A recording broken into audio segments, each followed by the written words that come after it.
প্ৰথমে মই মনালিছা আপোনালোক সকলোকে মোৰ চেনেলৰ অন্য এটা ভিডিঅ'লৈ স্বাগতম জনাইছোঁ। সন্ধিয়া চাহৰ লগত খাব পৰা খুব টেষ্টি ব্ৰেডৰ চপৰ ৰেচিপি এটা লৈ আহিছোঁ। আশা কৰোঁ আপোনালোকে ৰেচিপিটো চাই ভাল পাব। প্ৰথমে ব্ৰেড লৈ লৈছোঁ আৰু এতিয়া ব্ৰেডৰ চাৰিও কিনাৰটো ভালদৰে এনেকৈ কাটি লৈছোঁ।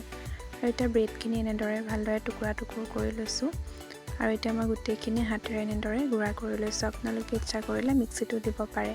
আৰু এয়া মই বইল কৰি থোৱা আলু, পিঁয়াজ, জলকীয়া লগতে কেঁচা ধনিয়া দি দিছোঁ। সোৱাদ অনুসৰি নিমখ দিছোঁ আৰু এয়া অকণমান জিৰা গুড়াও দি দিছোঁ। আৰু এয়া ৰেড চিলি দিছোঁ অকণমান আৰু অকণমান গৰম মছলা দিছোঁ। এতিয়া গোটেইখিনি ভালদৰে এনেকৈ মিক্স কৰি লৈছোঁ। আৰু এতিয়া হাতত এনেকৈ লাডু কৰি লৈছোঁ। এটা চপ বনোৱা এটা শ্বেপ দি দিছোঁ। আপোনালোকে যেনেকৈ দিব বিচাৰে দিব পাৰে। মই এনেকৈ দীঘলীয়াকৈ দিছোঁ আৰু এয়া মোৰ গোটেইখিনি ৰেডি হৈ গৈছে।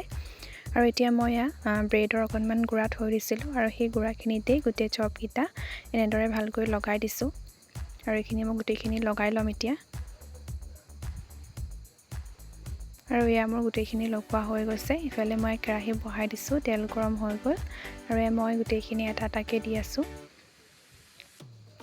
আৰু এতিয়া মই কম জুইত গোটেইখিনি চপ এনেকৈ ভাজি লৈছোঁ। এয়া মোৰ চপ ভজা হৈ গৈছে আৰু এয়া মোৰ চপ ৰেডি হৈ গ'ল। আপোনালোকে এবাৰ ঘৰতো এনেদৰে বনাই ট্ৰাই কৰিব পাৰে। সন্ধিয়া চাহৰ লগত খাবৰ বাবে খুব টেষ্টি হয়। তো ৰেচিপিটো চাই কেনেকুৱা পালে জনাব। আজিলৈ আহিছোঁ।